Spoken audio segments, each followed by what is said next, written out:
सिमट रही ये बस्तियां गोद में तराई की, थारू के बसेरे बातें बुकसार की, बातें बुकसार की। सिमटती बस्तियां, सिमटती बस्तियां, सिमटती बस्तियां, सिमटती बस्तियां, सिमटती बस्तियां, सिमटती बस्तियां।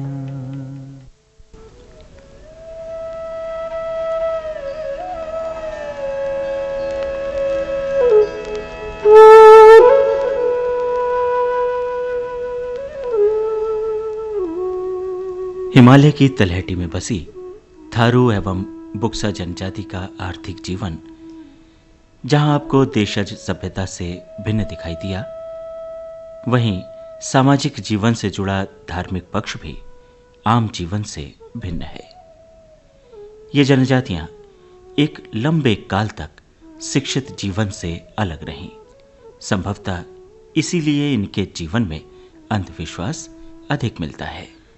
थारू और बुक्सा, इन दोनों समुदाय के लोग संसार को मिथ्या मानते हैं और परमात्मा को महत्व तो देते हैं, लेकिन इनका दृष्टिकोण भौतिकवादी है। इनका विश्वास है कि मानव का जन्म मात्र उपभोग के लिए है।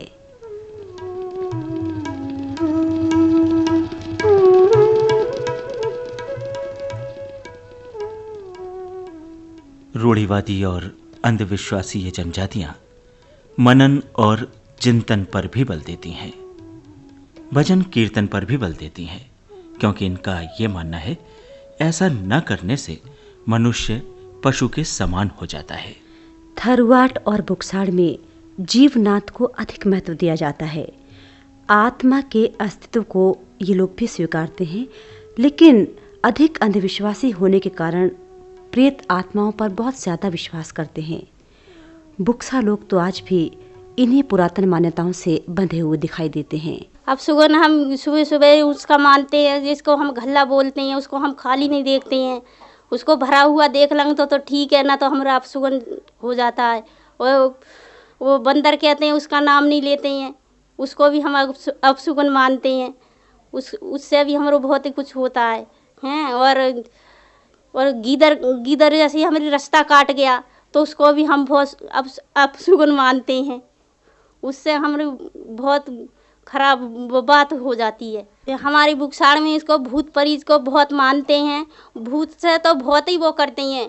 पहले हम हाथ दिखाते हैं, जब हम उसको भरारे को मुस्काते हैं तब उसकी पूजा पाठ भी हम देवे हैं। जो कुछ भरारा मंगाएगा, उसने बदा होगा, जो कुछ करा होगा उसको हम देने वाले हैं। आज भी हमारे बुक्साड़ में इसकी मान्यता बहुत है।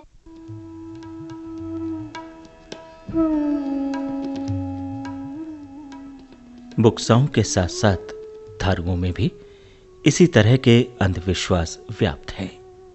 इनकी दृष्टि में प्राकृतिक बलाएं इतनी अधिक शक्तिशाली हैं कि हानि या लाभ दोनों पहुंचा सकती हैं। बुक्साड़ के साथ साथ थारूवाट में भी अंधविश्वासी मान्यताएं आज भी प्रचलन में हैं। इनके जीवन में जादू टोनों का अपना स्थान है। यह मान्यता है कि जादू का संबंध धर्म से है और जादू धर्म का अभिन्न अंग है। जादू टोनों को समाप्त करने वालों को ये लोग भरारे कहते हैं और भरारे पर बहुत अधिक विश्वास और आस्था रखते हैं। कि हमारा थारू समाज आज से 50 साल पहले, जब यहाँ किसी तरह की कोई सुविधा नहीं थी, कोई अस्पताल नहीं था, आने जाने के लिए कोई रोडें नहीं थी, तो मात्र भरारे लोगों पर ही निर्भर रहकर अपनी जीविका को आगे बढ़ाता हुआ, अपने दुख सुख को झेलते हुए भरारे लोगों के ही सहारे जिंदा रहता था। भरारे लोग ही उनके डॉक्टर थे, वो एक देवताओं की तरह पूजे जाते थे।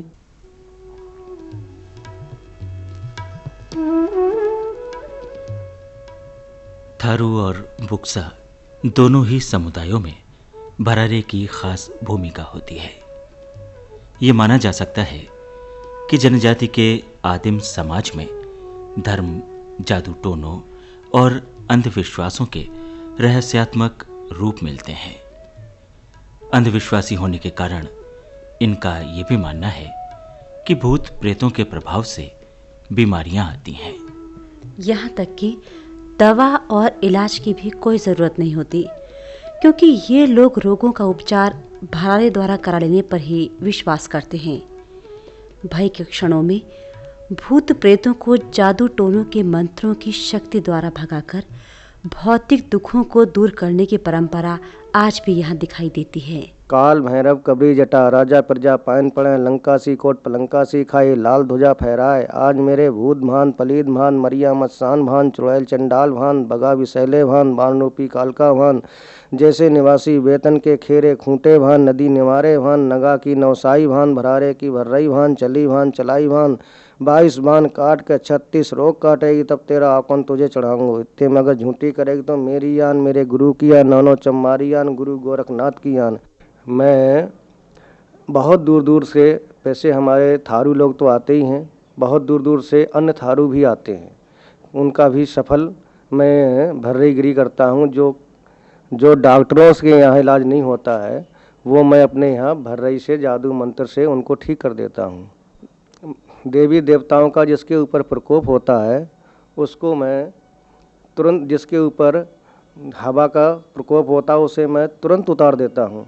हाँ, जैसे हमारे यहाँ मरीज आते हैं, बाहर के हमारे थारू भाई लाते हैं, तो सबसे पहले हम उनकी नब्ज़ पकड़ के ही बता देते हैं मर्ज। जब हम नब्ज़ पकड़ते हैं तब हमें पता लग जाता है कि ये तंत्र मंत्र वाला या हवा का प्रकोप है। और अगर नब्ज़ में हमें पता नहीं लगा ये हवा और का प्रकोप नहीं है तो हम उनसे सीधे कहते हैं आप डॉक्टरी इलाज कराइए। तब वो लोग डॉक्टरी के पास जाते हैं। जब डॉक्टरी इलाज होता है तभी डॉक्टर से ही सही होते, नहीं तो फिर वापस आके ही भरारे से ही सही होते हैं।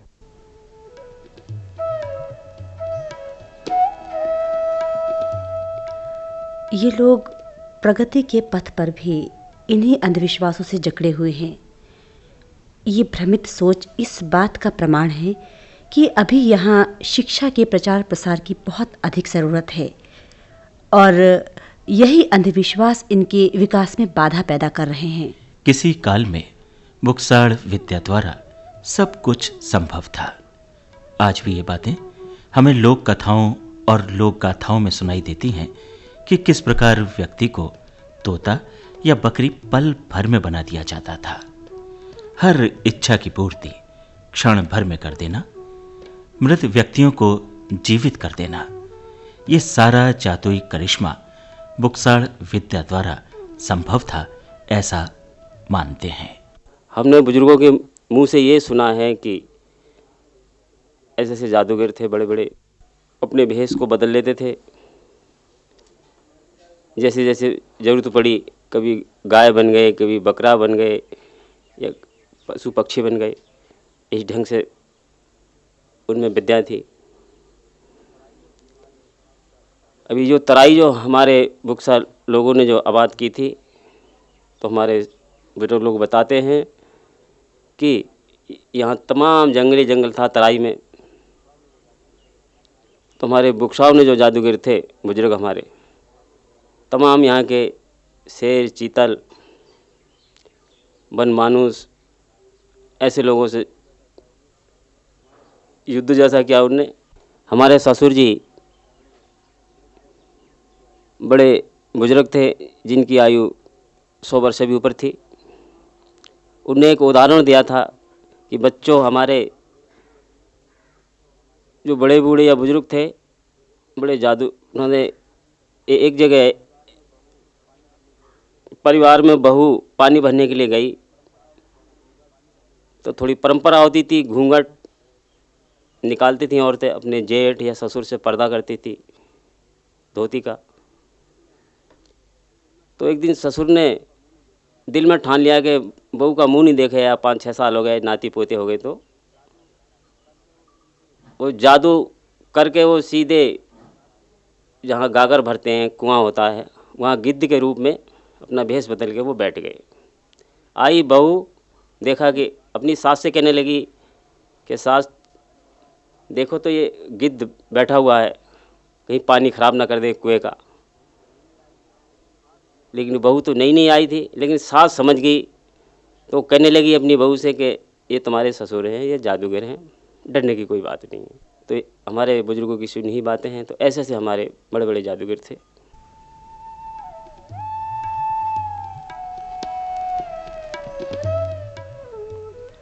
जादू टोनों और तंत्र विद्या को मानने वाले थारू और बुक्सा जनजाति के लोग ईश्वर के प्रति भी पूर्ण आस्था रखते हैं। पारंपरिक देवी देवताओं के अतिरिक्त अपने कुल देवता और ग्राम देवता को भी पूरी तरह से मानते हैं। थारुओं के हर गांव में ग्राम देवता की स्थापना की जाती है, जो गांव के रक्षक के रूप में माना जाता है। गांव के बाहर जिसे गांव का धुरा कहते हैं, इसे ही भूमसेन का निवास माना जाता है। समय समय पर ग्राम देवता की पूजा की जाती है और ग्राम देवता का पुजारी भी गांव का भरारी ही होता है। ठीक इसी तरह बुक्सा जनजाति का सर्वमान्य देवता भी ग्राम देवता है। इसे भूमिया भी कहते हैं। कोई भी त्योहार हो, कोई भी अवसर हो, सर्वप्रथम भूमिया की ही पूजा की जाती है। कि जो हमारी पूजा साल भर में होती है वो भूमसेन के नाम से होती है, और घर घर में पूजा होती है वो, और घर घर में उसकी स्थापना बनी हुई है। तो उसके बारे में जो है कि पूजा जो गांव बस्ती की है, पूरे ग्राम सभा की पूजा 1 जेठ के महीने में होती है। जो भूमसेन है ये पूरे गांव का रखवारी करने वाला है।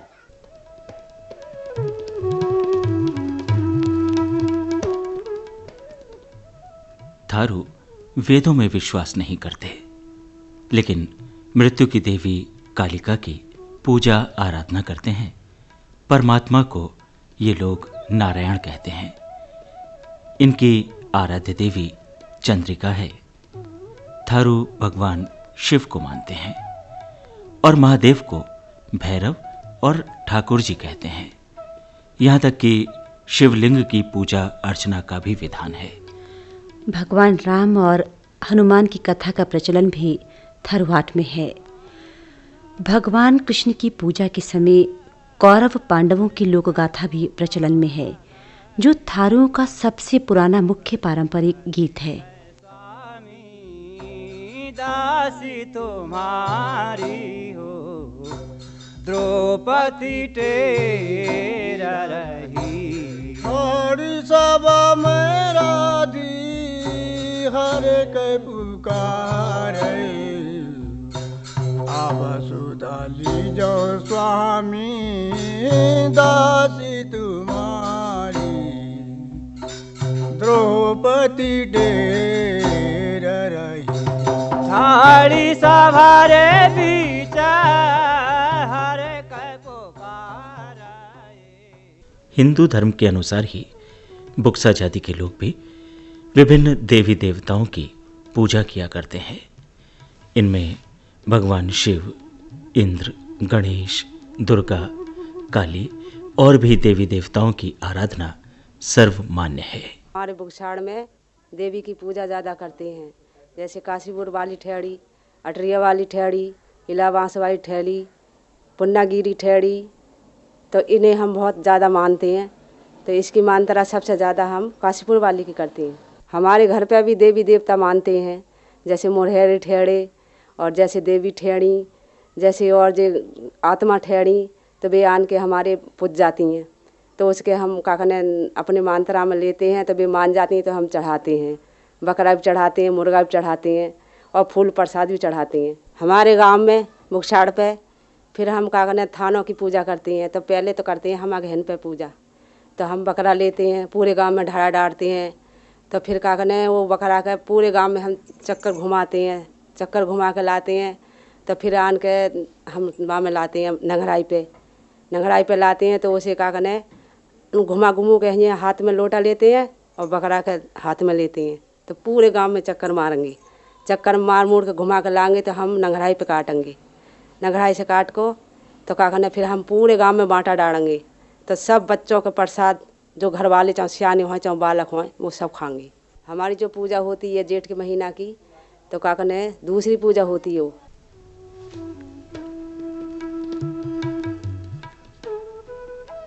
बुक्सा जनजाति के ये लोग काशीपुर की बाल सुंदरी देवी को बहुत अधिक मानते हैं। चैत्र मास में उनकी विशेष पूजा की जाती है। तो जैसे हमारे लोग तराई में जब आने लगे तो ये देवी माँ हिंगलाज जो कि पाकिस्तान में पड़ता है, वह हमारी ये बाल सुंदरी देवी माँ रहती थी।